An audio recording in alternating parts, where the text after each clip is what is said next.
Salut YouTube!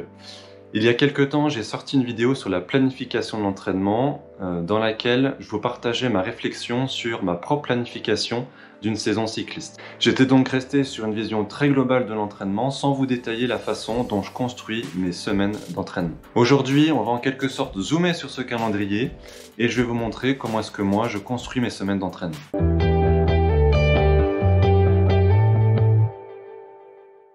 Je ne reviendrai pas en détail sur les grands principes de la planification puisque j'en avais déjà parlé dans la première partie. Donc si vous ne l'avez pas vue, je vous conseille d'aller la regarder avant de regarder cette deuxième partie. Vous le savez, l'amélioration des performances repose sur le phénomène de surcompensation. Notre séance stresse notre organisme et celui-ci y répond durant la phase de récupération par des adaptations qui lui permettront de mieux répondre à la séance suivante. Pour progresser, il faut donc respecter cet équilibre entre la charge de l'entraînement et la récupération. Pour respecter cet équilibre, j'espace donc le plus possible mes séances importantes, séances qu'on peut appeler des séances paliers. L'objectif étant de récupérer le plus possible et d'arriver le plus frais possible sur ces séances difficiles. Dans mon cas personnel, en m'entraînant environ 10 heures par semaine, je planifie 3 séances paliers. Si vous disposez de beaucoup moins de temps, il sera peut-être plus raisonnable de n'en planifier que 2, mais ça dépend aussi de votre récupération. Sur ces 3 séances paliers, je planifie 2 séances de travail intermittent, c'est-à-dire des séances relativement courtes, d'1 à 2 heures, dans lesquelles je vais travailler avec des intervalles à haute intensité. Ma 3e séance palier est souvent plus axée sur la durée plus que sur l'intensité. C'est une séance qui va surtout travailler mon endurance. C'est une séance qui nécessite un peu moins de fraîcheur que les autres, un peu moins d'engagement, mais qui représente quand même une charge importante puisqu'elle a un gros volume.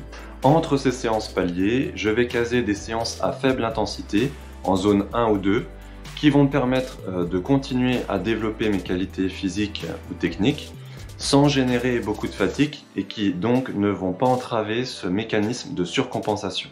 Cette semaine type, c'est actuellement dans mon cas la semaine idéale, que je respecte le plus possible, mais il faut aussi l'adapter en fonction de votre rythme de vie. En ce qui me concerne, il y a des semaines de travail où je me sens particulièrement fatigué au niveau nerveux, et donc j'ai pas forcément le jus ou l'envie pour faire mes séances paliers de la semaine. Dans ce cas-là, je vais plutôt placer 2 séances paliers sur le week-end, où je vais me sentir beaucoup plus reposé, et je vais décaler ma séance palier du mardi au mercredi pour me laisser plus de récupération entre ces séances difficiles. Alors c'est vrai qu'il est plutôt déconseillé de placer 2 séances paliers l'une après l'autre, mais dans mon cas, je récupère suffisamment pour me permettre de faire une sortie d'endurance longue juste après une séance d'intensité. Je serai forcément un peu plus fatigué sur ma séance longue, mais en même temps, c'est une séance qui nécessite un petit peu moins d'engagement, donc c'est un moindre mal. Donc ça, c'est une semaine type d'entraînement pour moi, pour un volume hebdomadaire d'environ une dizaine d'heures, mais il faudra évidemment adapter le nombre de séances et leur durée en fonction du temps dont vous disposez. Point fondamental dans la planification dont on a déjà parlé, c'est que les sollicitations doivent être exercées de manière progressive. Dans mon cas, je suis une planification par bloc de 4 semaines, donc je vous propose de regarder comment est-ce que je respecte ce principe de progression et comment est-ce que j'articule mes séances sur un bloc complet. Cette progression, on doit, selon moi, la retrouver en priorité sur nos séances paliers. Imaginons que ces 4 semaines d'entraînement constituent un bloc sur la thématique du seuil. Donc je vais travailler le seuil sur ces 4 semaines. Sur la première semaine, je vais par exemple faire une première séance de 3 fois 8 minutes à 320 watts, soit environ 95% d'AFC max. Je ne vais pas refaire cette séance à l'identique la semaine suivante, je vais pas refaire du 3 x 8 à 320 watts. Il faut légèrement augmenter la difficulté de la séance suivante pour solliciter suffisamment l'organisme et continuer à surcompenser. Donc je programmerai par exemple un 3 x 9 minutes à 320 watts en semaine 2 et un 3 x 10 en semaine 3. On peut jouer dans un deuxième temps sur cette progression de la charge en augmentant le volume hebdomadaire. Par exemple, je vais peut-être m'entraîner 8 heures la première semaine, 9 heures la deuxième et puis 10 heures la troisième.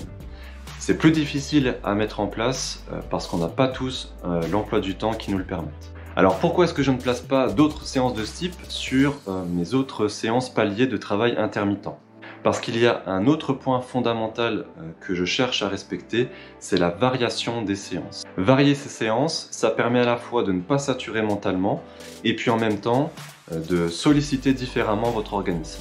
De manière générale, même si ça fonctionne chez certains athlètes, notamment ceux qui atteignent des plateaux en matière de performance, je déconseille d'effectuer 2 fois de suite le même exercice. Pour ma part, je vais plutôt choisir un deuxième exercice, un exercice toujours de seuil, puisqu'on se trouve dans un bloc de seuil et qu'il est fondamental dans une planification par bloc de travailler une qualité spécifique au moins 2 fois par semaine. Je pourrais par exemple planifier une deuxième séance de travail intermittent au seuil bas, par exemple autour de FTP, avec 2 fois 15 minutes à FTP. Puis je vais augmenter progressivement la difficulté de cet exercice les semaines suivantes avec un 2 x 17 par exemple, et puis après un 2 x 19. En troisième séance palier, je vous ai parlé d'une séance d'endurance. Effectivement, je ne planifie pas troisième séance de travail intermittent.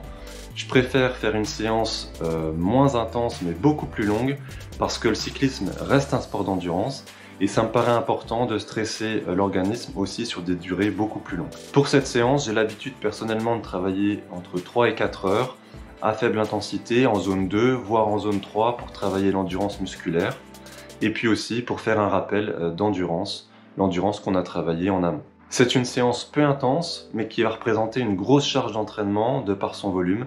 C'est pour ça que pour moi, ça reste une séance palier. C'est une sortie longue à l'intérieur de laquelle je peux aussi placer du travail plus spécifique, avec par exemple du travail de force, des sprints.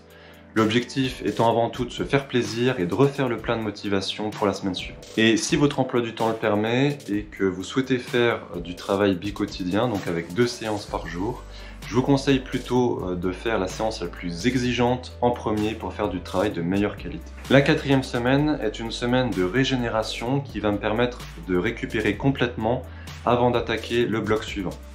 Alors certains ne font absolument rien durant cette semaine de récupération, d'autres vont simplement réduire le volume en gardant un petit peu d'intensité pour limiter la perte de performance. Là, franchement, chacun fait comme il veut, c'est surtout une affaire de ressenti. La structure que je vous ai proposée ici, c'est celle que j'adopte actuellement, mais il en existe d'autres. Par exemple, certains athlètes, notamment ceux qui ont des gros volumes d'entraînement ou qui atteignent des plateaux de performance, planifient plus de séances paliers, ils peuvent en planifier 4 voire 5, et puis certains vont aussi les planifier d'une autre façon, par exemple ils vont placer 2 voire 3 séances paliers d'affilée, mais évidemment ils ne négligent jamais la récupération. Alors je ne vais pas aller plus loin sur ces structures parce que j'ai certaines exigences vis-à-vis de moi-même et j'ai pas envie de vous parler de quelque chose que je maîtrise pas bien, que je connais pas bien, que j'ai jamais expérimenté moi-même, donc peut-être que je vous en parlerai dans de prochaines vidéos si moi-même j'expérimente ces façons de faire. Dans tous les cas, il n'y a pas de recette miracle en matière d'entraînement, il faut observer, écouter, s'inspirer et essayer. J'espère que cette vidéo vous y aidera, on se retrouve bientôt pour une prochaine, et d'ici là, lâchez les watts.